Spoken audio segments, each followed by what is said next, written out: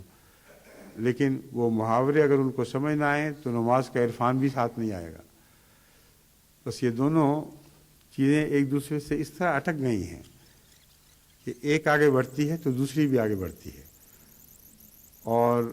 دیکھنے والا بعض دفعہ محسوس بھی نہیں کرے گا کہ نماز سکھائی جا رہی ہے، کیونکہ اس کے بعض حصے اردو کلاس کے نماز سے ہٹ کر لفظوں کے معنی، ان کی تشریحات اور قانون قدرت کے متعلق بعض ایسی باتیں بتانے میں مصروف صرف ہو جاتے ہیں بعض حصے کہ وقتی طور پر انسان سمجھتا ہے کہ میں اصل مضمون سے ہٹ گیا ہوں۔ جب واپس پھر آتا ہوں اس وقت لوگ سمجھتے ہیں کہ اصل سے ہٹے بغیر جو اردو کلاس کے اپنے تقاضے تھے وہ بھی پورے ہو رہے ہیں۔ بس آپ کی ان دلچسپیوں میں کمی نہیں آئے گی جو جس دلچسپیوں کی وجہ سے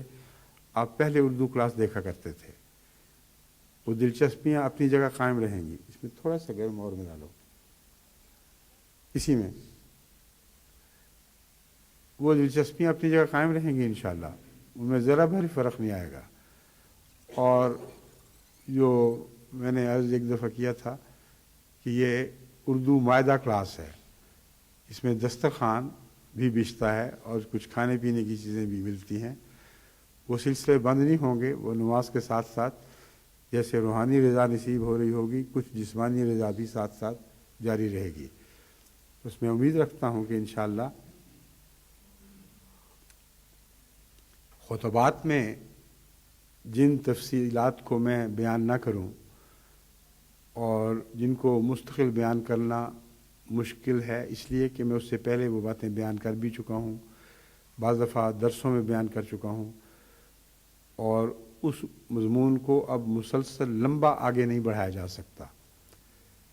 تو یہ جو کمزوری پیدا ہوئی ہے کہ خطبہ جمعہ میں ہمیشہ مسلسل نماز کا ذکر نہیں کیا جا سکتا، اس کا ایک ازالہ ہے جو اردو کلاس میں کیا جا رہا ہے، اس لیے آپ لوگ اس کو بھی نماز کے اسباق کا حصہ سمجھیں۔ اب اور آئندہ جب دیکھیں تو اس خیال سے دیکھیں کہ آپ کے دینی علم میں بھی اضافہ ہوگا اور نماز کی حقیقت کئی طریق پر پہلو بدل بدل کر آپ کے سامنے پیش کی جائے گی، اور انشاءاللہ تعالی نماز کے آغاز سے لے کر بالآخر السلام علیکم تک جو مضامین اس میں مخفی ہیں، جن کا علم آپ کو ضروری ہے، آپ کے لیے ضروری ہے، جن کے علم میں آپ کو دلچسپی رہے گی اور دلچسپی مسلسل آگے بڑھتی چلی جائے گی، وہ آپ اردو کلاس کے حوالے کر دیا گیا ہے معاملہ۔ اس کے ذریعے آپ کو انشاءاللہ تعالی نہ دلچسپی میں کمی آئے گی، نہ ان اہم امور کا علم حاصل کرنے میں آپ کو کوئی کمی محسوس ہوگی۔ اس خطبہ جمعہ میں اس تفصیل کو میں نے اس لیے کھول دیا ہے تاکہ اب جو میں باتیں آپ کے سامنے تفصیل سے نہیں رکھ سکوں گا، آپ یہ نہ سمجھیں کہ انہیں نظر انداز کر دیا گیا ہے۔ نماز میں دلچسپی کے لیے یہ مرکزی بات ہے جو میں آپ کے سامنے رکھ رہا ہوں، نماز کے کا عرفان حاصل کرنا ضروری ہے، اور یہ عرفان ہے جو دنیا سے آپ کی توجہ پھیر سکتا ہے اور نماز کی طرف مبذول کرا سکتا ہے، کیونکہ یہ عرفان اپنی نوعیت میں ایک ایسی طاقت ہے جس کا دنیا کی طاقتیں مقابلہ نہیں کر سکتی، کیونکہ یہ فطرت کے مطابق ہے۔ جس چیز کا آپ کو حقیقی عرفان نصیب ہو کہ اس میں میری ذات کے لیے فائدہ ہے، میری روح کے لیے لذت ہے،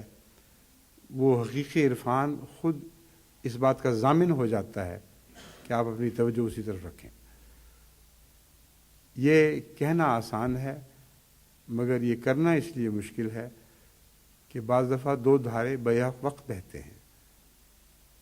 اور ہر ایک کے تقاضے اپنے اپنے رہتے ہیں۔ پہلے ہی دن سے انسان کامل عارف بندہ نہیں بن سکتا، بڑی لمبی محنتوں کی ضرورت پڑتی ہے۔ بس یہ خیال کر لینا کہ اردو کلاس سن لیں یا چند خطبے سن لیں تو اچانک آپ اپنے مقام کے آخری مرتبے تک پہنچ جائیں گے اور ساری توجہات نماز کی طرف پیش جائیں گی، اس خیال کو دل سے نکال دیں۔ لیکن جو باتیں میں بیان کر رہا ہوں آپ کے لیے ممت ثابت ہوں گی، آپ کے لیے مفید ثابت ہوں گی، اور آہستہ آہستہ آپ کی نماز کا مزاج بدلنا شروع ہوگا اور یہ بلند تر ہونے لگے گا، اور آہستہ آہستہ آپ کو نماز میں اللہ تعالیٰ کے حضور ایسی مناجات کی توفیق ملے گی جو پہلے نہیں ملتی تھی، اور لذت کے مقامات کچھ بڑھیں گے جو رفتہ رفتہ اور ایسے مقامات پیدا کرنا شروع کریں گے۔ یعنی بعض جگہ ایسے نقطے بن جائیں گے جن میں آپ کی دلچسپی ہمیشہ قائم رہے گی، وہ نکات رفتہ رفتہ پھیلنے لگیں گے، وہ آپ کے دل کی سطح پر قبضہ کرنے لگیں گے۔ جوں وہ آگے بڑھیں گے اور پھیلیں گے اور آپ کے دل میں مزید اللہ تعالیٰ سے تعلق کے مقامات پیدا ہونے شروع ہوں گے، آپ کی نماز کا عرفان بڑھتا چلا جائے گا، اور بالآخر، اور اس میں جب میں بالآخر کہتا ہوں تو حقیقت یہ ہے کہ مضمون کا کوئی آخر نہیں مگر انسان کا ایک آخر ہے۔ بالآخر آپ اس صورت میں اپنے رب کے حضور حاضر ہو سکتے ہیں کہ آپ کا سفر خدا کی طرف تھا اور خدا کو چھوڑ کر دنیا کی طرف نہیں تھا۔ اگرچہ تمام تر سفر تو انسان کے لیے ممکن ہی نہیں کہ خدا کی ذات لامحدود ہے، مگر یہ ممکن ہے کہ رخ خدا کی طرف ہو، اور اس رخ کے دوران چاہے آپ آہستہ چلیں چاہے آپ تیز چلیں، مگر خدا کی جانب آپ اپنے آپ کو بڑھتا ہوا اور قریب ہوتا ہوا محسوس کرنے لگیں۔ یہ وہ مدعا ہے، یہ وہ مقصد ہے ہماری زندگیوں کا جسے ہم یقیناً حاصل کر سکتے ہیں۔ لیکن عرفان کا درجہ کمال تو مرنے کے بعد بھی جاری رہتا ہے۔ یہ خیال کہ حضرت صلی اللہ علیہ وآلہ وسلم جس عرفان کی حالت میں خدا کے حضور حاضر ہوئے تھے